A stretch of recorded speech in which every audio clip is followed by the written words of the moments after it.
חברים וחברות, האם אי פעם קרה לכם שפתחתם חדשות וראיתם את מה שרשום ואמרתם לעצמכם, אני לא מאמין שזה אשכרה דבר אמיתי? היום אנחנו הולכים לדבר בדיוק על סיפור כזה, ונלמד את כל מה שאתם צריכים לדעת על האם הכלא האגדי, הכלא המפחיד ביותר, כלא אלקטרז, אשכרה הולך לחזור להיות כלא פעיל. אז למה דונלד טראמפ אומר שהדבר הזה יקרה? מה הסיכוי שהוא באמת יקרה? למה כן, למה לא? ואם יכול להיות שהכלא האגדי ביותר בהיסטוריה חוזר לגדולתו? שלום חברים וחברות, מה נשמע? כאן נועם, זה השם שלי. אין לי עוד משהו חכם להגיד, והיום אתם בסרטון חדש של הידעתם. אז אני קם לי בבוקר יום רגיל לגמרי ורואה בחדשות שדונלד טראמפ נשיא ארצות הברית אומר שיחזירו מחדש את אלקטרז, והיום כמו שאמרתי אנחנו הולכים לדבר על זה, אבל לפני שאנחנו הולכים לדבר על האם זה הולך לקרות או לא הולך לקרות, חשוב להבין מה זה הכלא הזה בכלל ולמה זה כל כך ביג דיל. כלא אלקטרז, כמו שקראו לו פעם הסלע, שזה נשמע שם קצת פחות מפחיד, לפחות אותי הוא פחות מפחיד, אבל מישהו בטוח הפחיד אותו, הם הפושעים הקשוחים ביותר בארצות הברית. כלא אלקטרז היה הכלא ששולחים אליו את הפושעים הטופ של הטופ, המסוכנים ביותר, המפורסמים ביותר, אנשים כל כך חזקים ומסוכנים שאף כלא אחר לא יכל להכיל אותם כמו שצריך. הבעייתיים שבבעייתיים. תחשבו על אל קפונה לדוגמה, האיש שהפך את שיקגו למגרש המשחקים הפרטי שלו, וניהל אימפריית פשע מהגדולות ביותר בהיסטוריה. תחשבו על ג'ורג' משין גן קלי, שזה שם, אי אפשר לא להיות פושע כשקוראים לך משין גן קלי, שהוא היה שודד בנק אגדי ועוד הרבה אחרים. המקום הזה היה סוג של סמל לכך שאין לאן לברוח, זה אי קטן מבודד במפרץ סן פרנסיסקו בארצות הברית, מוקף במים קפואים וזרמים כל כך חזקים שאתם לא תרצו לנסות לשחות בהם, אלא אם כן אתם רוצים להיבלע ישר לאוקיינוס או לעשות מסיבת ריקודים עם קרישים.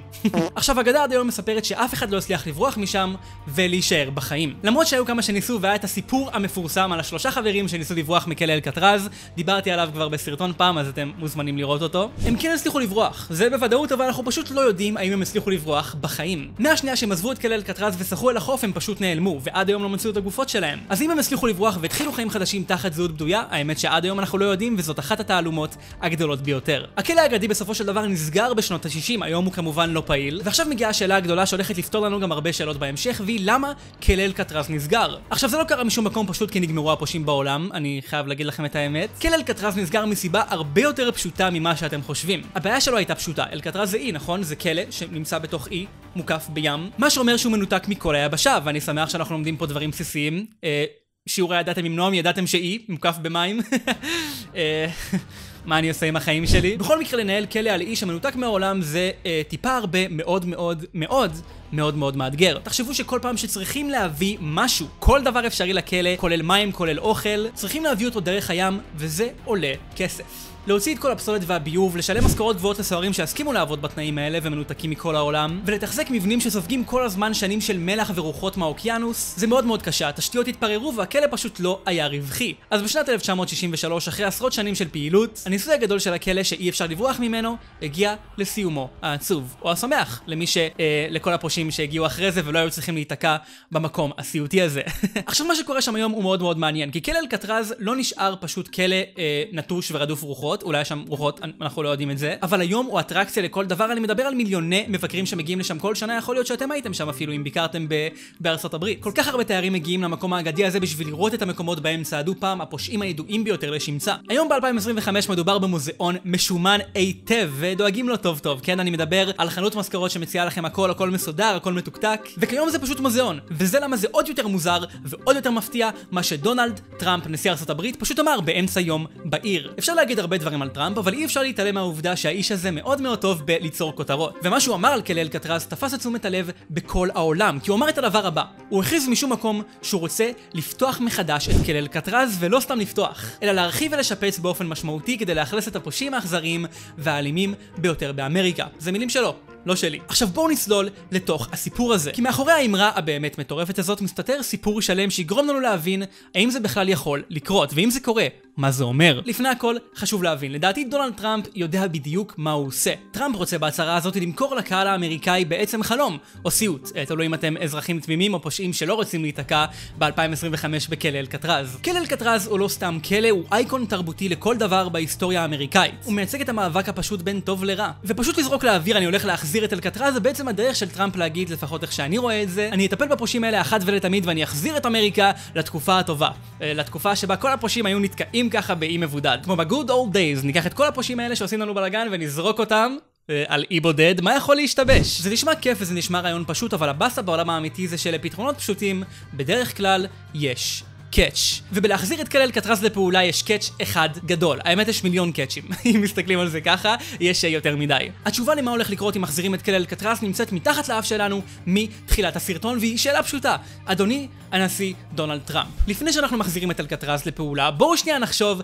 על למה הוא נסגר מלכתחילה. כמו שאמרתי, כלא אלקטרז נמצא על אי באמצע ים. זה סיוט אחד גדול, בטח כשאתם נופלים על יום עם שערה ומזג אוויר לא טוב. ובואו לא נשכח את האסירים עצמם. אנחנו הרי אומרים שאם אלקטרז ייפתח מחדש הם יהיו האסירים המסוכנים ביותר בארצות הברית. אז כל פעם כשצריכים להעביר אותם מהיבשה לים ומהים ליבשה, זה מבצע צבאי קטן לכל דבר. היום הכל הרבה יותר מסובך. יש לכם אשפה וביוב, שזה אשכרה משהו שקורה כשאתם מנהלים כל מקום שבו אנשים חיים. ואם פעם בתקופה של אלקטרז היה פעיל היו פשוט יכולים לזרוק אותו לים, כי לאף אחד לא היה אכפת מאיכות הסביבה ושכל כדור הארץ יישרף, היום זה הרבה יותר בעייתי. התשובה היא כזאת, אם ירצו להחזיר את כלא אלקטרז זה יעלה מיליארדים על מיליארדים. והשאלה הגדולה עוד יותר היא האם בכלל צריכים את אלקטרז. בוא נגיד שזה עולה כלום, שג'יני מגיע מהשמיים ואומר אני פותח את אלקטרז, כלא אלקטרז האגדי, עכשיו שולחים את כולם להיות שם. השאלה היותר גדולה שאף אחד לא מדבר עליה בחדשות היא למה בכלל צריך את כלא אלקטרז. בעידן של מעקב GPS צמוד, בעידן של טכנולוגיה, בעידן של רחפנים שמסיירים בשמיים, של מצלמות חכמות שמזהות פנים ומתריעות על כל תנועה חשודה, בעולם של טכנולוגיה מתקדמת ומטורפת בתוך בתי הכלא,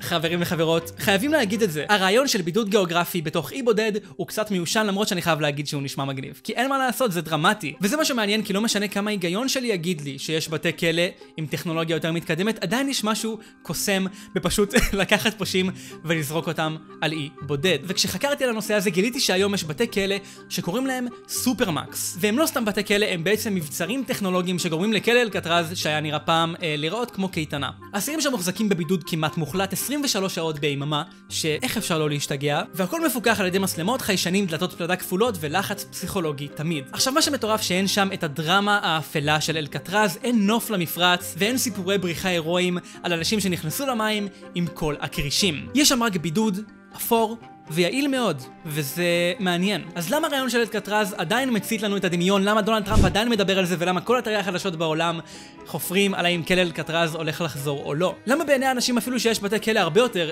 בכנות, הרבה יותר יעילים, עדיין כלא אלקטרז נשמע כפתרון הטוב יותר? התשובה כנראה מגיעה מהנוסטלגיה שלנו. כלא אלקטרז מייצג סוג של עולם אידיאלי שבו אתה פשוט לוקח את כל הפושעים, זורק אותם לאי בודד, וכל העולם לא בתוך אלקטרז, פשוט כולם חוגגים ואין פושעים בעולם. אם צוללים עוד יותר לעומק, כמובן שכל המומחים אומרים שכנראה שכלא אלקטרז לא ייפתח, וזו תוכנית מעניינת שהיא פשוט לא ריאלית. עכשיו אני מצטער, אני יודע, אתם כנראה ממש מתעצבנים עליי עכשיו, כי זה הרבה יותר כיף להכריז שאלקטרז יחזור, אבל אין מה לעשות, אני פארטי פופר, אין מה לעשות. סתם, אבל אין משהו שאני יותר אוהב מלקחת משהו שמדברים עליו הרבה ולסלול עליו יותר לעומק, להתעלם מהכותרות ולהבין האם זה באמת משהו שהולך לקרות, ואני מקווה שאתם נהנים ללמוד איתי דברים חדשים ולחקור על ככה דברים מעניינים מהעולם. זה היה הסרטון על למה אני חושב שכלא אלקטרז פשוט לא הולך לחזור, אבל אתם מוזמנים לרשום מה אני אומר. אתם מוזמנים לרשום מה דעתכם בתגובות למטה, ועכשיו הגיע הזמן, כפי שאתם יודעים, שאלה יומית. 100 אנשים נגד גורילה, מי מנצח? האמת שחשבתי, חשבתי לעשות איזה סרטון, או לפחות שורט, כי זאת שאלה שראיתי שהיא נהיית ויראלית, ואני רוצה למצוא לה את התשובה המדעית. אוקיי? אני רוצה לחקור ולהבין